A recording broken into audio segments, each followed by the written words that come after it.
फिनोलेक्स न आलं पाणी, शेत पिकली सोन्यावाणी. फिनोलेक्स पाइप्स.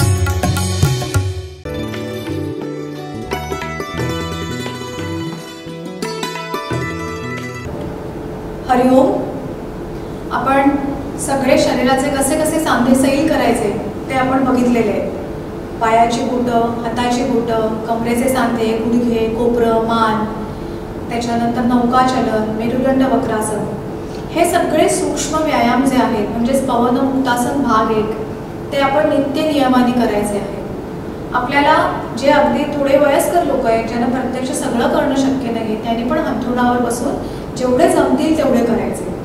आपल्या शरीराला पुढची योग साधना करण्यासाठी सक्षम करणं आणि आपले सांधे कुठे दुखू न देणं, त्यांचं आरोग्य सुधारणं, त्यांची फ्लेक्झिबिलिटी म्हणजे लवचिकता सुधारणं, यासाठी आपल्याला सांधे सैल करण्याचे सूक्ष्म व्यायाम सुरुवातीला करायचे असतात. ते आपण रोज करतोय, गेले 8 दिवस आपण ते बघतोय. आता बहुतेक सगळ्यांनाच ते जमायला लागले असतील. आता पुढची आपण एक स्टेप घेऊया, ती म्हणजे सूर्यनमस्कार. असं म्हटलं जातं की सूर्यनमस्कार हा जो एक आसनाचा किंवा आपला योग साधनेचा जो प्रकार आहे त्यामध्ये जवळजवळ एका नमस्कारामध्ये 8 प्रकारची आसनं समाविष्ट केलेली आहेत. सूर्यनमस्कार ही योग साधना केल्यामुळे शारीरिक, मानसिक आणि भावनिक तिन्ही पातळींवर साधकाला अतिशय चांगले परिणाम मिळतात, खूप फायदे होतात. शारीरिक सामर्थ्य वाढतं, मन शांत होतं, भावनिक संतुलन वाढतं. यासाठी आपण सूर्यनमस्कार आज बघणार आहोत. 12 नावं म्हणजे 12 सूर्याची नावं घेऊन मंत्रासहित सूर्यनमस्कार केला जातो. आज आपण नुसतं कसा सूर्यनमस्कार करायचा तो आकडे घेऊन आपण बघूया. आपण सुरुवात करणार आहोत. सूर्यनमस्कार हा दंडस्थितीमध्ये केला जातो. योग साधनेमध्ये सगळ्यात महत्त्वाची चांगली गोष्ट काय असते तर आपण जेव्हा जेव्हा आसनं करतो किंवा साधनामधले वेगवेगळ्या टप्पे पार पडत असतो त्यावेळेला शरीरावर कमी जास्त दाब येत असतात, स्ट्रेच येत असतात. ते सगळे आपण रिलॅक्स करत असतो, शिथिल करून विश्रांती घेऊन मग पुढची साधना. एक ताणलेले आहेत आपले स्नायू आणि त्यातच आपण पुढची साधना करायला गेलो तर त्याचे अपेक्षित परिणाम मिळत नाहीत किंवा आपण थकल्यामुळे आपण सोडून देतो. म्हणून प्रत्येक ताणताप आल्यानंतर काही क्षण विश्रांती घ्यायची. दंडस्थिती म्हणजे उभं राहून करायची स्थिती, त्यामध्ये ही आपली विश्रांती अवस्था आहे. त्या अवस्थेमध्ये आपले दोन्ही पायांमध्ये अंतर आहे, दोन्ही हात एकमेकात मागे गुंफलेले आहेत, मान किंचित मागे आणि डोळे मिटून शांतपणे दीर्घ श्वास घेऊन दीर्घ श्वास सोडायचा. अशा प्रकारे तुम्ही नुसतं उभं राहून जरी केलं तरी तुम्हाला वाटेल अरे खरंच मला विश्रांती मिळते, म्हणजे उभ्या स्थितीत सुद्धा मला विश्रांती मिळते. हा आपल्या योग साधनेमधला अतिशय जो आपल्याला दिलेलं वरदान म्हणू शकतो आपण की वेगवेगळ्या स्थितीमध्ये सुद्धा विश्रांती कशी घेता येऊ शकते हे आपल्याला सांगितलेलं आहे. आता आपण सूर्यनमस्काराची वाटचाल करूया. त्यासाठी सुरुवात पूर्वस्थिती. दोन्ही पाय एकमेकाला पावलं जुळलेली आहेत. पावलं जुळवून जर का आपल्याला वाटत असेल की आपला बॅलन्स जातोय तर आपण पावलं म्हणजे थोडंसं अंतर ठेवलं तरी चालेल. दोन्ही हात आपल्या बाजूला आहेत. ज्यांना कोणाला ब्लड प्रेशर किंवा हार्टचा त्रास आहे किंवा अगदी अलीकडे पोटाचं ऑपरेशन झालं आहे त्यांनी सूर्यनमस्कार घालू नका. बाकीच्यांनी त्यांचं आरोग्य चांगलं आहे, ज्यांना कसलेही त्रास नाही आहेत किंवा अलीकडेच काही ऑपरेशन वगैरे नाही आहे, व्हर्टिगो नाही आहे, स्पॉन्डिलोसिस नाही आहे, अशाने करायला हरकत नाही आहे. आपण बघूया आकड्यासहित एक नमस्कार मुद्रा. दोन्ही हात आपल्या नमस्कार स्थितीमध्ये आपल्या छातीच्या जवळ आहेत. आपण डोळे बंद करून आपल्या मिटलेल्या डोळ्यांसमोर उगवत्या सूर्याचं चित्र दृश्य आणून आपण नमस्कार करूया आणि पुढची साधना सुरुवात करूया. नमस्काराला 2 हात सावकाश मागे, दंड जास्तीत जास्त कानाजवळ आणण्याचा प्रयत्न, अट्टावास नाही, पाठ मागे वाकवून घेतलेले, बाक दिलेला आहे. 3 सावकाश कमरेतनं पुढे झुकत, दोन्ही हात पावलांच्या बाजूला. इथे आपली क्षमता असेल तेवढंच खाली जायचंय. आपण जर पूर्ण खाली नाही जाऊ शकलो तर जायचं नाहीये. सगळ्यात मोठं सूत्र काय पाळायचं आहे तर आपले गुडघे वाकवायचे नाहीये.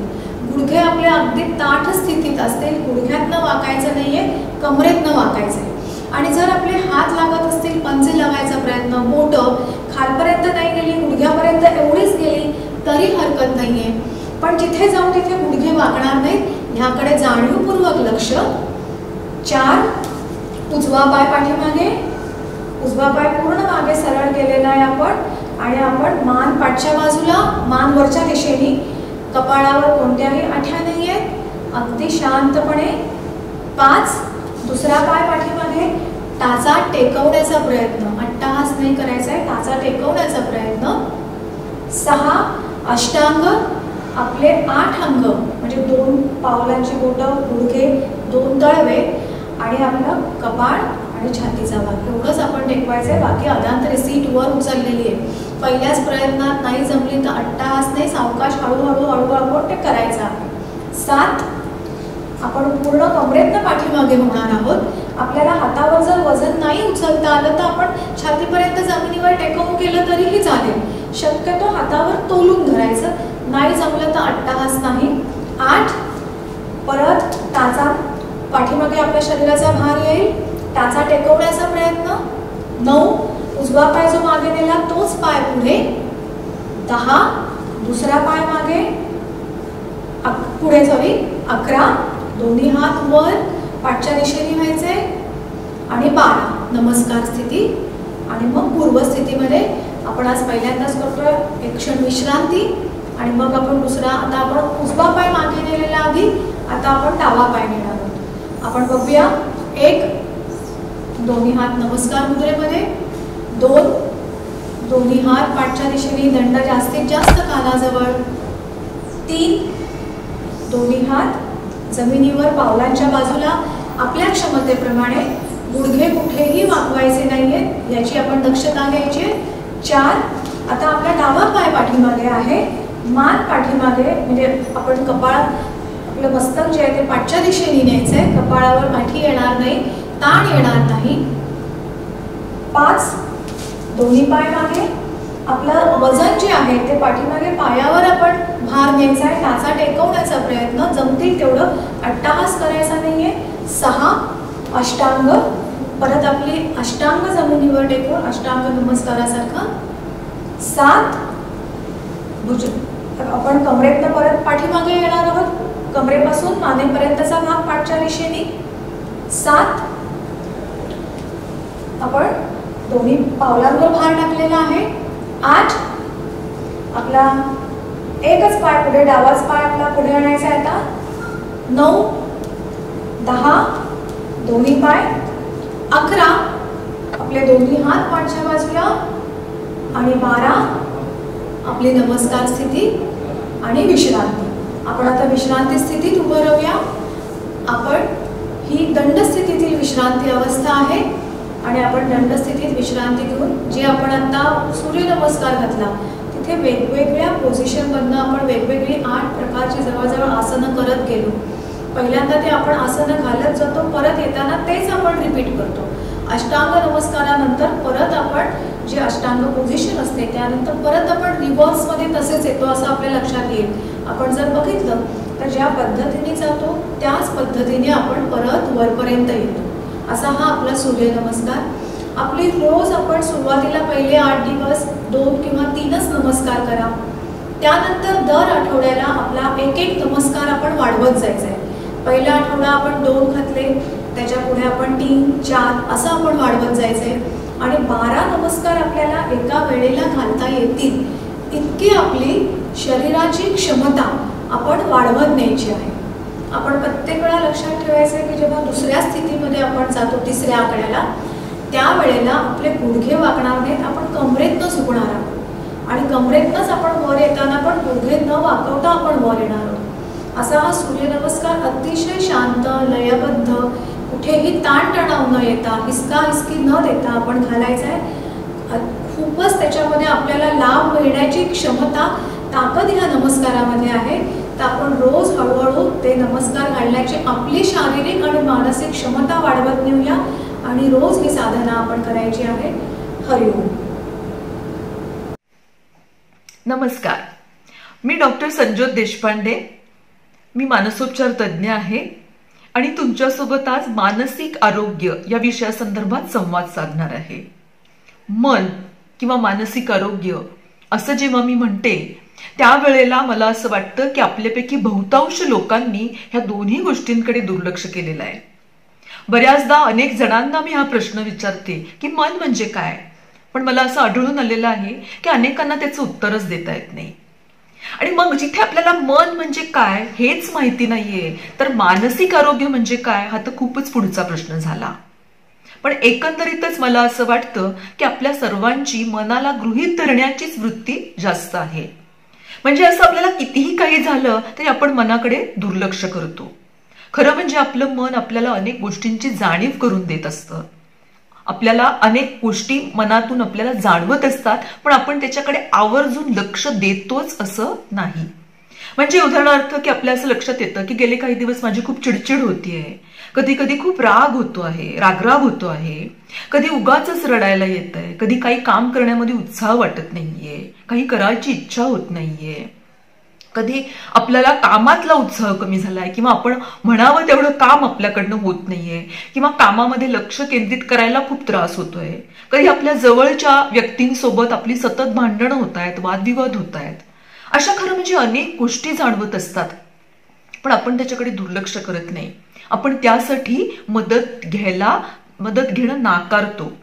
कारण मानसोपचार तज्ज्ञांकडे जाणं किंवा मनोविकार तज्ज्ञांकडे जाणं म्हणजे काहीतरी प्रॉब्लेम आहे, काहीतरी खूप मोठी समस्या आहे, म्हणजे ह्या व्यक्तीला काहीतरी प्रचंड काहीतरी झालेलं आहे. किंवा काही काही वेळेला अनेक जणांना असं वाटत असतं की मानसिक पातळीवर काहीतरी होणं किंवा मनाला काहीतरी होणं म्हणजे ही व्यक्ती अतिशय कमकुवत आहे, वीक आहे.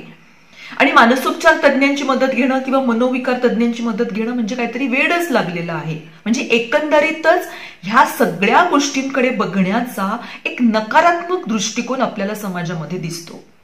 ह्याच बरोबरीने काही अंधश्रद्धा सुद्धा मानसिक आरोग्याच्या बाबतीत आपल्याला अनेक जणांच्या मनामध्ये दिसतात.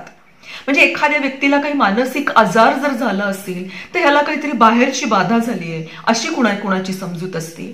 काही जणांना असं वाटत असतं की मला काहीतरी त्रास होतोय म्हणजे कुणीतरी माझ्यावर करणी केलेली आहे अशी काही जणांची समजूत असते. आणि त्यामुळे मानसिक आरोग्य किंवा मन ह्या बाबतीत अनेक गैरसमजुती किंवा अंधश्रद्धा ह्या आपल्याला समाजामध्ये दिसतात.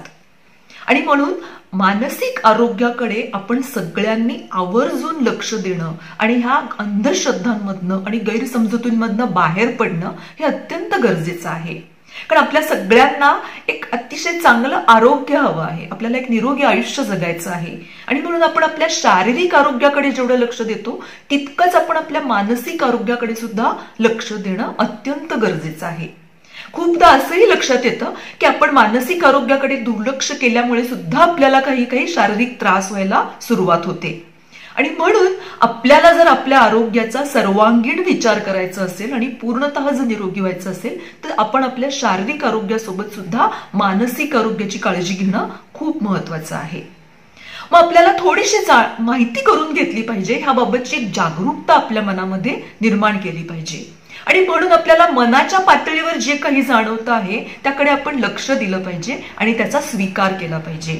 अगदी खूप छोट्या छोट्या तुम्हाला मी गोष्टी सांगते की ज्याच्यामधनं आपण मनाच्या आरोग्याकडे कसं लक्ष देऊ शकतो. उदाहरणार्थ आपल्याला समजा एखाद्या व्यक्तीला काही त्रास होतोय, भीती वाटते, राग येतोय किंवा चिडचिड होती आहे. मग आपण असं लक्षात घेऊया की 3 शब्द, फ्रिक्वेन्सी म्हणजे वारंवारता, इंटेन्सिटी म्हणजे तीव्रता, ड्युरेशन म्हणजे कालावधी. मला जर समजा उदाहरणार्थ राग येत असेल, मला किती वेळा राग येतोय, दिवसातनं 4 वेळा येतोय, आठवड्यातनं 10 वेळा येतोय, मला वारंवारता काय आहे मला राग येण्याची. तीव्रता, मला अतिशय टोकाचा राग येतो किंवा मला खूप कमी तीव्रतेचा राग येतो पण सारखा सारखा येतो, नेमकं काय होतं आहे. आणि एकदा मला राग आला तर तो मी दिवसभर मी रागवलेली असते किंवा माझा राग असा येतो आणि असा जातो, म्हणजे कालावधी काय आहे. हा जो काही मला मानसिक पातळीवर जी काही गोष्टी जाणवत आहेत ह्याचा माझ्या कामावर किती परिणाम होतो आहे, ह्याचा माझ्या नातेसंबंधांवर किती परिणाम होतो आहे. असं जर आपण थोडंसं स्वतःकडे पाहिलं आणि ह्या आपल्या जाणवणाऱ्या आपल्याला ज्या काही मानसिक पातळीवर ज्या काही गोष्टी जाणवत आहेत त्याची जर दखल घेतली तर आपण स्वतःला जास्त योग्य पद्धतीने मदत करू शकतो. मुळात आपण सगळ्यांनी असं लक्षात घेतलं पाहिजे की मानसिक पातळीवर काहीतरी त्रास होणं किंवा मानसिक आरोग्यावरच्या संदर्भात आपल्याला काही समस्या जाणवणं म्हणजे आपल्याला खूप मोठा काही प्रॉब्लेम झालाय किंवा म्हणजे आपण काही कामात न गेलेलो आहोत असं अजिबात नाही. आणि म्हणून आपण जसं डोकं दुखलं, ताप आला किंवा आपल्याला एखादी शारीरिक काही जर गोष्ट जाणवली तर जसे आपण डॉक्टरकडे जातो तसं आपण आपल्याला मानसिक पातळीवर काही जर त्रास झाला तर आपण मानसोपचार तज्ज्ञांचा किंवा मनोविकार तज्ज्ञांचा सल्ला हा निश्चित घेतला पाहिजे. आणि म्हणून मानसिक आरोग्य म्हणजे काय ह्या बाबतची जागरूकता आपल्या मनामध्ये आपण नक्कीच निर्माण केली पाहिजे. आता अगदी थोडक्यात मी मानसिक आरोग्याचे काय निकष आहेत हे मी तुम्हाला सांगते. कॅरॉल रेफ नावाच्या सायकोलॉजिस्टनी हे सांगितलेले निकष आहेत. तर एकंदरीत 6 निकष आहेत. त्यातला पहिला निकष असा आहे स्वतःचा स्वीकार, सेल्फ ऍक्सेप्टन्स. दुसरा निकष आहे पर्सनल डेव्हलपमेंट म्हणजे स्वतःचा विकास. तिसरा जो निकष आहे म्हणजे पर्पज इन लाईफ म्हणजे आपल्या आयुष्यामध्ये काहीतरी अर्थ असणं. आपल्याला सगळ्यांनाच एक अर्थपूर्ण आयुष्य हवं असतं आणि म्हणून आपल्याला मानसिक आरोग्याच्या दृष्टीने आपल्या आयुष्यातला असलेला अर्थ हा एक तिसरा महत्वाचा निकष आहे. चौथा निकष आहे म्हणजे स्वयंपूर्णता. आपल्या सगळ्या जगण्याची जबाबदारी आपण किती घेतो आहोत, आपल्या भावनांची जबाबदारी किती घेतो आहोत, म्हणून स्वयंपूर्णता. एन्व्हायरमेंटल मास्टरी म्हणजे माझं जे काही रोजचं आयुष्य आहे त्याच्यावर माझं किती नियंत्रण आहे. मी माझं रोजचं आयुष्य जगताना मी किती कशा कशा पद्धतीने गोष्टींची आखणी करते. आणि माझी एन्व्हायरमेंटल मास्टरी म्हणजे माझं परिस्थितीवर असणारं नियंत्रण. आणि सगळ्यात शेवटचा मुद्दा आहे पॉझिटिव्ह रिलेशन्स विथ अदर्स म्हणजे इतरांशी असणारे सकारात्मक नातेसंबंध. तर हे 6 निकष आहेत. म्हणजे जसं शारीरिक आरोग्याचे आपले काही निकष आहेत तसे मानसिक आरोग्याचे सुद्धा असे निकष आहेत. आणि म्हणून मला फक्त एवढंच म्हणावंसं वाटतं की आपण सगळ्यांनी आपल्या मनाच्या आरोग्याकडे आवर्जून लक्ष द्यायला हवं. तर नक्कीच तुम्ही लक्ष द्या, काळजी घ्या आणि मनाच्या आरोग्याबाबत जागरूक राहा. धन्यवाद. आज आपण बघणार आहोत ग्लुटियल आयसोमेट्रिक्स म्हणजे तुमचे जो तुमच्या पाठची बाजू आहे त्याची ताकद, जेणेकरून तुम्हाला चालण्यासाठी मदत होते, बसण्यासाठी मदत होते, कंट्रोल बॅलन्स कंट्रोलसाठी ही एक्सरसाइज खूप गरजेची आहे. पण हे एक्सरसाइज करताना तुम्हाला दुसरी गोष्ट पण मी तुम्हाला सांगतो, ज्याला इंडिपेंडेंटली म्हणजे पूर्णपणे तो घोडा होऊ शकतो मुलगा त्यालाच करणं हे गरजेचं आहे. विकनेस असेल, जास्त विकनेस असेल तर तुम्ही नाही करू शकत. त्याची ताकद थोडीफार जास्त आहे, जे मुलगा हे गोष्ट करू शकतो या गोष्टीसाठी तुमच्याकडे ते जास्त तुम्ही लक्ष देणं गरजेचं आहे. सो या गोष्टीसाठी अगेन पोझिशनिंग खूप गरजेचे आहे. तुमचे प्रॉपर पोझिशन्स कशी असले पाहिजे मुलाची तुमच्या हे पण मी तुम्हाला सांगेन. थोडं ह्याला आयसोमेट्रिक ह्याला क्वाड्रिपोड पोझिशन्स म्हणतात. जसं आपण लहानपणी घोडा म्हणतो, घोडा पोझिशन्स ही करणं खूप गरजेचं आहे. त्याच्यामध्ये तुम्हाला मी दाखवेल पोझिशन आहे. तुमच्या खांद्यांच्या खालीबरोबर तुमचे हात असले पाहिजे, तुमचे मानेचे पोझिशन्स व्यवस्थित असले पाहिजे. अगेन तुमचा जो गुडघा आहे तर तुमच्या खुब्याच्या बरोबर खाली असलं पाहिजे. ही पोझिशन तुम्ही लक्ष द्या, जेणेकरून 4ही हातांवरती पायावरती प्रॉपर वेट येईल आणि कोणत्याही सांध्यांना किंवा कोणत्याही तुमच्या खुब्याला किंवा खांद्याला इजा होणार नाही. ही गोष्ट करताना तुम्हाला हे तुमच्या भिंतींच्या साईडला करणं गरजेचं आहे. तुम्हाला तुमची ग्लुटियल म्हणजे तुमचे आपण त्याला एक आपण पुले म्हणतो त्यांची ताकद वाढवण्यासाठी हे एक्सरसाइज आहे. यामध्ये तुम्हाला आपण दाखवतो की तुमचा एक पाय आपण भिंतीला लावायचा पाठी, ओके, आणि ती पोझिशन होल्ड करायची आणि तुम्ही फील करू शकता तुमच्या हाताने. जर तुमचा मुलगा की टाईट होतं इथे, जर हा पॅसेज आहे तुम्हाला टाईट जाणवतो की कॉन्ट्रॅक्शन्स जाणवतात किंवा तुम्हाला ते टाटाटापणा जाणवतो आणि हा गरजेचा आहे. जर हे होत असेल तर तुमचं हा एक्सरसाइज प्रॉपर आहे. सेकंड ठीक आहे, तुम्ही हे होल्ड करू शकता ही पोझिशन्स 5 सेकंद 10 सेकंद जसं तुमचा मुलगा किंवा जसं तुमची पेशन्स करण्याची ताकद असेल त्याप्रमाणे. ओके, हे झाले तुमचे 5 सेकंद होल्ड किंवा 10 सेकंद होल्ड. दुसऱ्यामध्ये तुम्ही करू शकता रिपिटेशन्स करू शकता 10 वेळा 13 वेळा रिपिटेशन्स, जेणेकरून तुमची ताकद वाढवण्याची पुन्हा हे असते. सर 1 2 3 4 5. ओके, हे तुम्ही रिपिटेशन्स तुमच्या पेशन्सच्या शक्तीवर आहे किंवा पेशन्सची करण्याची ॲबिलिटीवर आहे. 5 रिपिटेशन्स करू शकतो. 10 आयडियली आपण 14 ते 15 रिपिटेशन्स करतो. पण ते हे तुमच्या पेशंट्सवर आहे. तुम्ही पेशंट्स किती वेळ रिपीट, नॉर्मली आपण 10 वेळा करू शकतो किंवा 5 वेळा रिपिटेशन्स करू शकतो. इव्हन आपण होल्ड जसं म्हटलं तुम्हाला 5 सेकंड होल्ड करू शकतो, 10 सेकंड होल्ड करू शकतो. हे दिवसातून तुम्हाला 2 वेळा 3 वेळा करायचं आहे, जेणेकरून तुमच्या कमरेची आणि पाठच्या भागाची कुल्यांची ताकद वाढेल. हे चालण्यासाठी मदत होतं, आपल्याला बसून सिटिंग बॅलन्ससाठी मदत होईल. हे करताना मी तुम्हाला आता फक्त एका साईडचं दाखवलं, हे तुम्हाला दोन्ही साईडचं करायचं आहे. डाव्या साईडचं पण तुम्ही करायचं आहे. सो डाव्या साईडचं पण तुम्हाला 5 सेकंड होल्ड पण तुम्ही करू शकता, 5 सेकंड होल्ड. ठीक आहे, proper position 5 second hold, 10 second hold. जसं तुमच्या पेशंट्सला करणं शक्य आहे त्याप्रमाणे. किंवा रिपिटेशन्स, जेणेकरून 1 2, ठीक आहे, रिपिटेशन्स करू शकता किंवा तुम्ही होल्ड करू शकता. हे तुमचे झाले ग्लुटियल आयसोमेट्रिक एक्सरसाइजेस.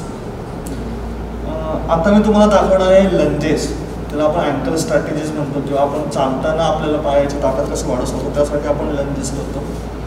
हे पण तुम्हाला प्रत्येक पेशंट्सला ॲप्लिकेबल होईल किंवा प्रत्येक पेशंट्स करेल असं नाही आहे. सो सोम हा आमचा ह्यासाठी ट्रेन आहे. सो त्याच्या आपण प्रयत्न करतो, आपण त्याच्याकडून करून घेतो रोज डेली 2 वेळा. सो लंजेस करताना 2 गोष्टी तुम्हाला लक्षात घ्यायचे. एक पाय तुमचा पुढे असलं पाहिजे, त्याची पण पायाची पोझिशन्स तुमच्या अँकल स्ट्रॅटेजीज आपण म्हणतो ते प्रॉपर असली पाहिजे. पाठचा पायसुद्धा प्रॉपर असलं पाहिजे. लंजेस करताना एक हात तुम्ही तुमच्या पेशंट्सच्या पुढे पकडू शकता, एक हात तुम्ही पाठी पकडू शकता. कर सो ओके, कर 1 2, ताठ हो, 3 4 5 6 7 8 9 10. हे तुम्हाला दोन्ही प्रकारे करायचे आहे. एक पाय उजवा पाय पुढे ठेवून केला आपण, आता आपण डावा पाय पुढे करतो आहोत. ठीक आहे, सो अगेन सम चालू 1 2 3 4 5 6 7 8 9 10. ओके, हे झालं आपले दोन्ही पायाचे लंजेस. आपण हे लंजेस आपण दोन्ही प्रकारे करून बघितले. सो त्यासाठी तुम्हाला त्याची तुमच्या पेशंट्सला जर हेल्प लागत असेल तुम्ही पेशंट्सला पकडू शकता. तर तो इंडिपेंडेंटली करू शकत असेल तर इंडिपेंडेंटली करणं पण आपल्याला योग्य आहे. आता मी तुम्हाला दाखवतो आहे स्क्वॉट. आपण दोन्ही प्रकारचे एक्सरसाइज बघणार आहोत, सीट टू स्टँड पण बघणार आहोत, पण मी तुम्हाला त्याच्या अगोदर स्क्वॉट्स दाखवणार आहे. तसं तुमच्या पायाची ताकद वाढवण्यासाठी, तुमच्या गुडघ्याची ताकद वाढवण्यासाठी स्क्वॉट्स खूप गरजेचं आहे. सो मी पहिल्यांदा तुम्हाला सपोर्टिव्ह वॉल सपोर्ट स्क्वॉट्स दाखवणार आहेत, जेणेकरून डिरेक्टली आपण न जाता वॉल सपोर्ट स्क्वॉट्स. याच्यामध्ये हाफ स्क्वॉट्स करणं गरजेचं आहे.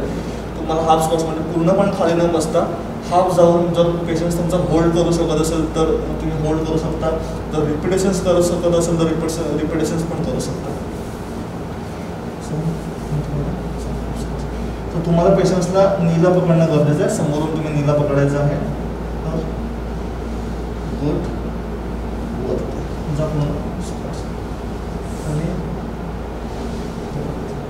हे झाले तुमचे रिपिटेशन्स, खाली वर खाली वर. अगेन तुमच्या पोझिशन्स, पायाचे पोझिशन्स व्यवस्थित असले पाहिजे. ठीक आहे, नीट बघा, खाली आहे, स्क्वॉट्स थांब, होल्ड कर 1 2 3 4 5 वरती. हे तुमचे होल्ड, तुम्ही 5 सेकंद खाली गेल्यानंतर 5 सेकंद होल्ड पण करू शकता. जर तुमचा पेशंट्स करत असेल तर होल्ड पण तुम्ही करू शकता. चलिए 1 होल्ड 3 4 वरती खाली वरती. ओके, हे झाले आपले स्क्वॉट्सचे प्रकार. एक होल्ड आणि रिपिटेशन्स. हाफ स्क्वॉट्स, पूर्णपणे जायचं नाही, पूर्ण खाली जायचं नाही आहे. सो हाफ स्क्वॉट्स खूप गरजेचं. सुरुवातीला आपण हाफ स्क्वॉट्स करून घेऊ. आता आपण बघणार आहोत सीट टू स्टँड. बसून उभं राहणे हे एक्सरसाइज आपण शिकणार आहोत, कसं करता येईल आपल्या मुलांच्या. हे पण सुद्धा सगळ्याच मुलांना जमेल असं नाही. त्यांची मान अजून असं सावरले नसेल किंवा त्यांना कमरेमध्ये अजून ताकद नसेल, बसण्याची ताकद नसेल, त्यांना आपण करू शकत नाही. आपण पोटाची पायाची ताकद वाढवण्यासाठी आपण सिट टू स्टँड एक्सरसाइज करणं गरजेचं आहे. त्याच्यामध्ये आपण रिपिटेशन्स करू शकतो 15 वेळा, 14 ते 15 वेळा, आणि तुम्हाला दिवसातून 2 वेळा करणं गरजेचं आहे. सो पोझिशनिंग सगळ्यात पहिली गोष्ट म्हणजे पोझिशनिंग गरजेचे आहे. तुम्ही तुमच्या मुलाच्या कमरेच्या हाईटला किंवा तुमच्या गुडघ्याच्या हाईटला एक स्टूल, छोटासा स्टूल किंवा काही घेऊ शकता. ते घेताना तुमच्या मुलाचे पोझिशनिंग मी तुम्हाला सांगतो. हे तुम्हाला त्याचं गुडघ्याला पकडणं गरजेचं आहे. करताना मुलाला इन्स्ट्रक्शन द्या की पुढे वाकून पायावर वजन देऊन स्वतःला ओढून उठायचं, उभं राहण्याचा प्रयत्न करायचा. ठीक आहे. सो पुढे वाक, वरती उठ, व्हेरी गुड, सरळ उभं राहा. आता वाकून प्लस, पुन्हा वाकून वाक पुढे प्लस, व्हेरी गुड. अगेन 5 वेळा 1 प्लस, उठ,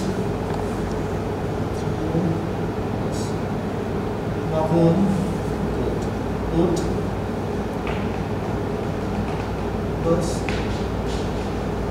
हे झाले आपले सिट टू स्टँड एक्सरसाइजेस. याच्यामध्ये तुम्ही रिपिटेशन्स करू शकता किंवा होल्ड करू शकता, उभं राहून होल्ड पण करू शकता. याच्यामध्ये उभं राहताना तुमच्या पायावरती वजन पडणं गरजेचं आहे. तुम्ही तुमच्या पेशंट्सला स्वतःहून ओढू नका, स्वतःहून ओढायचं नाही आहे. जेवढं पेशंट स्वतःहून पायावर वजन देऊन उचलेल तेवढं करणं गरजेचं आहे. एकदा मी तुम्हाला पुन्हा दाखवतो, समोर एकदा पुन्हा उठून दाखव. Very good, very good. तो स्वतःहून उठण्याचा प्रयत्न करतो. सो हे खूप गरजेचं आहे. तुम्हाला फक्त सपोर्ट द्यायचा तुमच्या गुडघ्यांना, जेणेकरून पण त्याला कोणताही हार्म होत नाही. बस. हे झालं sit to stand exercises. Strength training आपण आज कंप्लीट केले. पुढच्या आठवड्यामध्ये किंवा पुढच्या सेशनमध्ये तुम्हाला मी नवीन एक्सरसाइज दाखवणार आहे, जे आपले आपण पुढच्या सेशनमध्ये बघू. फिनोलेक्स न आला पाणी, शेत पिकली सोन्यावाणी. फिनोलेक्स पाइप्स